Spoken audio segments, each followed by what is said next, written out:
இன்றைக்கி அம்சவரத்துலேருந்து எங்கே போகிறதா பிளான்னா சரவணன் சொல்லிதான். இன்றைக்கி வைடாமுக்கு போகிறதா பிளானு. இப்போ சுற்றுலாவர வழக்கில் இருக்கோம்.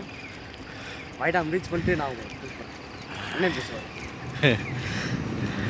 காணா வழக்கு வழியாக ஸ்ட்ரைட்டாக போயிட்டோம்னா ரோடை கிராஸ் பண்ணி அப்படியே ஸ்ட்ரைட்டாக வைடாம் தான் பார்க்கலாம் எவ்வளோ சீக்கிரத்தில் போகலான்னு. இப்போ டைம் என்னென்னா 6:10 ஆகும்.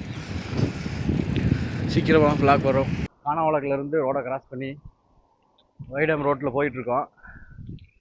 ரொம்ப காடி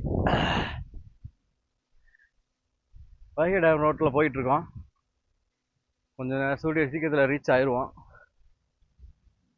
அதுக்கப்புறம் எங்கே போகிறோன்னா நம்ம வில்லேஜ் ஃப்ரெண்டு பாலா வந்துட்டு சேவல் சண்டை இன்னைக்கு ஃபைட் இருக்குது.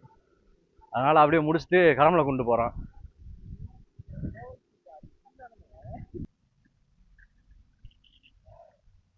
ஆமாம், அவனோட சேவல் வெற்றி பெற என்னோட ஹாலிஸ்வெல் சேனல் சார்பாக வாழ்த்துக்களை தெரிவித்துக் கொள்கிறேன்.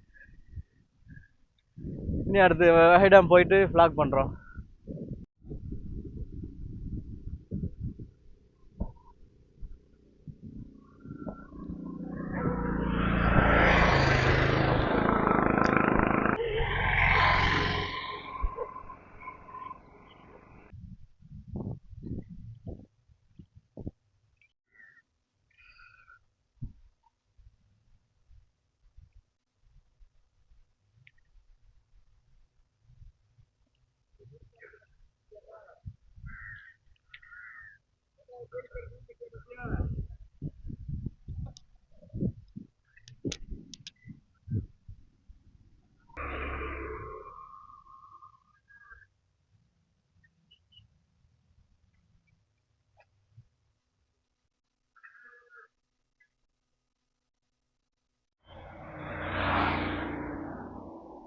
என்ன அர்த்தம்?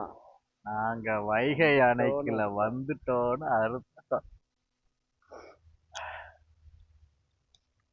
அண்ணன் பேசுவார். இப்போ அவ்வளோதான், வந்துட்டோம். இனி அடுத்து ஃப்ரண்ட் ரைடு என்ட்ரன்ஸ் மட்டும் ஒரு ரவுண்டு அடிச்சுட்டு அப்படியே வீட்டுக்கு கிளம்ப வேண்டியதான். அடுத்து பெரியகுளம் சைடில் எந்த ஒரு பிளானுமே இருக்க மாட்டுது. அதனால் பெரியகுளம் சைடில் வந்துட்டு ஏதாவது ஒரு நல்ல பிளேஸ் இருந்தால் சொல்லுங்கள். கிட்டத்தட்ட ஒரு 20 கிலோமீட்டருக்கு உள்ளே இருக்கிற மாதிரி. நம்ம பிள்ளைக்கு என்ன பண்ணுவாங்க தெரியுமாண்ணே? லடாக் பங்க அந்த மாதிரி கமெண்ட்லாம் போடாதீங்க. போனீங்கன்னா அப்புறம் எல்லாத்தையும் குந்தாங்குறாய் போயிடும் பார்த்துக்க. அப்புறம் மணி 7 மணி ஆகுது. 1 மணி நேரம் ஆயிடுச்சு. அரை மணி நேரம் ஆகுதா? 3/4 மணி நேரம் ஆகுது. 40 நிமிஷத்தில் வந்திருக்கோம். அடுத்து கொஞ்சம் டைமிங் எல்லாம் கம்மி பண்ண பார்க்கணும். சைக்கிள் ப்ராப்ளம் தான், வேற ஒன்றும் கிடையாது.